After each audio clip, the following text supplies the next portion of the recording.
Oke, halo teman-teman. Ini merupakan video lanjutan dari materi React.js Basic, dan pada video kali ini kita akan belajar terkait dengan dua React Hook yang cukup mirip, yakni useCallback dan juga useMemo. Jadi apa itu useCallback? useCallback ini sebuah React Hook yang digunakan untuk melakukan catch pada suatu function. Kenapa dilakukan catch? Supaya dia tidak dilakukan re-render atau di-render ulang. Kalau useMemo itu apa? Kalau useMemo sama juga, dia itu sebuah React Hook yang digunakan untuk melakukan catch juga. Namun kalau useMemo, yang di catch adalah result of calculation atau hasil dari suatu operasi. Fungsinya juga sama, supaya tidak dilakukan re-render juga atau di-render ulang juga. Oke, mari kita langsung coba saja. Aku akan mulai dari useCallback-nya. Teman-teman bisa buka project-nya, kemudian npm run dev. Setelah itu bisa dibuka. Sebelumnya teman-teman sudah belajar terkait dengan memo. Memo itu berfungsi untuk melakukan skip ketika suatu props-nya tidak berubah. Sekarang mari kita coba useCallback. Pertama aku akan membuat suatu fungsi sederhana untuk melakukan console log saja ya teman-teman. Seperti ini, cons handle click sama dengan kurung sama dengan lebih dari kurung kurawal. Kemudian di dalamnya aku akan buat simple saja, console log, contoh fungsi berjalan. Setelah fungsinya jadi, aku mau mengirim suatu fungsi ini ke dalam single product view-nya. Jadi, aku bisa buka dulu single product view, kemudian aku akan buat button, klik fungsi. Kemudian button ini memiliki properti yang namanya onClick. Di dalam onClick ini, aku mau menggunakan fungsi yang sudah dibuat tadi, handle click. Karena handle click ini berada di kontainernya, jadi kita harus mengirimnya lewat props. Caranya setelah props data, aku akan kasih koma, kemudian handle click. Jangan lupa di kontainernya kita kirim juga. Ctrl spasi, enter, handle click, berisi suatu fungsi handle click. Mari kita coba. Aku bisa buka, kemudian bersihkan terlebih dahulu, bisa scroll ke bawah, di sini ada tulisan klik fungsi. Contohnya akan aku klik, maka dia sudah berjalan. Di sini, contoh fungsi berjalan. Sudah seperti apa yang sudah aku tulis di console log ini. Sekarang, masalahnya ada di mana? Karena kita mengirim suatu fungsi ke dalam suatu view melalui props, jadi ketika aku melakukan klik tambahkan, pasti komponen sini akan di-render ulang. Kita kan sebelumnya punya sebuah console log di dalam komponennya ya, single product render. Mari kita coba. Aku akan klik tambahkan. Nah, dia akan ke-render ulang. Selalu, setiap aku melakukan klik tambahkan. Padahal sebelumnya kita kan sudah punya memo ya teman-teman. Kenapa dia tidak berfungsi? Karena memo ini fungsinya untuk mengecek suatu props jika datanya tidak berubah. Tapi memo ini tidak bisa melakukan cek ketika yang dikirim di dalam props itu suatu fungsi. Cara mengatasinya gimana? Teman-teman sudah tahu cara mengatasinya, yakni menggunakan useCallback. Mari kita coba. Setelah sama dengan yang pertama, teman-teman bisa tulis seperti ini, useCallback. Jangan lupa di enter, pastikan di atas sudah ke import, useCallback. Kemudian buat kurung, dan tutup kurungnya bisa dihapus. Tutup kurungnya ditaruh di mana? Tutup kurungnya ditaruh di setelah kurung kurawal fungsinya. Buat kurung. Sudah, jangan lupa parameternya. Karena React Hook itu pasti punya parameter, seperti yang dimiliki oleh useEffect. Di sini ada koma dan kurung array. Di sini juga sama persis, koma, kurung array. Sekarang, mari kita coba. Aku bisa klik, tambahkan. Nilainya bertambah, tapi dia tidak dilakukan render ulang. Kemudian aku akan pastikan apakah klik fungsi ini masih berjalan dengan baik atau tidak. Aku bisa klik, dia juga berjalan dengan baik. Berarti jika sudah seperti ini, itu teman-teman sudah berhasil melakukan implementasi useCallback dengan baik.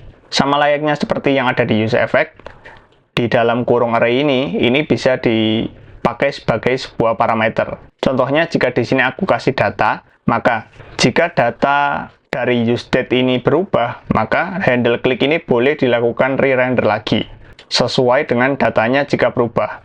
Namun jika ini kosong, maka dia akan di-render satu kali saja ketika halaman ini atau komponen single product ini di-load. Gitu ya teman-teman.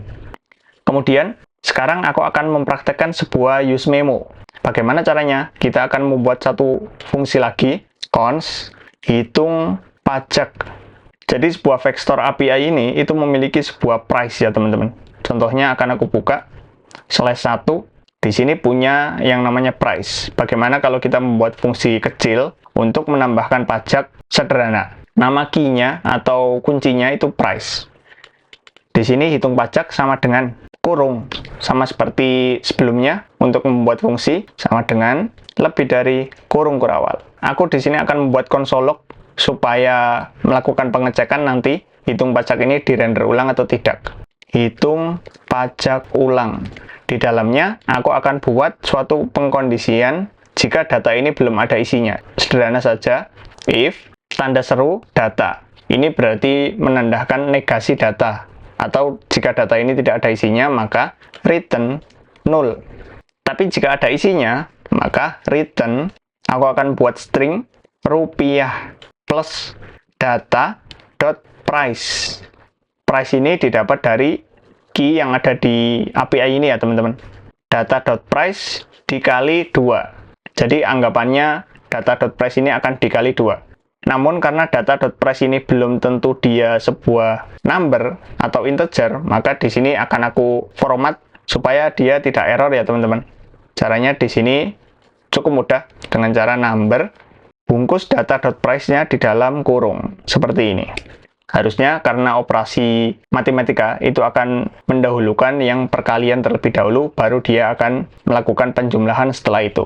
Nah, seperti ini. Sekarang fungsi hitung pajak ini sudah jadi. Di sini menggunakan operasi sederhana untuk melakukan perkalian suatu price-nya. Aku akan menampilkan suatu hitung pajak ini ke dalam single product view-nya juga. Di atasnya button, aku akan buat div, aku kasih teks XL supaya agak besar. Di dalam sini, buat kurung kurawal, hitung pajak. Hitung pajak ini kan berada di kontainernya juga. Jadi kita harus mengirimnya lewat props juga. Tambahkan koma, hitung pajak. Jangan lupa di kontainernya dikirim juga. Hitung pajak, isinya hitung pajak. Namun, karena ini suatu fungsi yang melakukan return, jadi di sini teman-teman bisa tambahkan kurung. Kenapa handle click ini tadi tidak ditambahin kurung? Karena handle click ini tidak melakukan return. Mari kita cek. Reload supaya bersih. Di sini sudah tampil ya teman-teman harganya. Kemudian, masalahnya itu ada di mana sih? Masalahnya sama juga. Jadi ketika aku klik tambahkan, hitung pajak ini dirender ulang. Bisa teman-teman cek. Hitung pajak ini akan dirender ulang seiring bertambahnya nilai ini. Padahal kita kan sudah implementasi memo juga di bagian sini. Memo ini juga tidak bisa melakukan pengecekan jika yang dikirim itu suatu fungsi yang ada operasi di dalamnya. Sebenarnya teman-teman bisa tambahkan use callback juga di sini, dan itu akan berhasil. Contohnya, aku tambahkan use callback dengan parameter kosong, dan karena ini sudah ada use callback-nya, di sini tidak perlu menggunakan kurung. Aku bisa cek, reload, klik tambahkan, nilainya bertambah, dan hitung pajak ulangnya tidak dirender. Namun, dengan cara ini sebenarnya kurang oke ya teman-teman, karena seperti fungsinya sendiri, use callback itu React hook yang digunakan untuk catch suatu function. Dan ada yang lebih efektif, yakni use memo. Karena use memo ini akan melakukan catching pada suatu result of calculation-nya. Karena di sini ada suatu operasi, maka di sini akan lebih efektif ketika menggunakan use memo. Aku bisa enter. Pastikan di atas ke import use memo. Kemudian save, mari kita cek lagi. Reload. Ketika aku klik tambahkan, nilainya bertambah dan hitung pajak ulangnya tidak bertambah. Apakah nilainya muncul? Sekarang tidak muncul. Itu kenapa?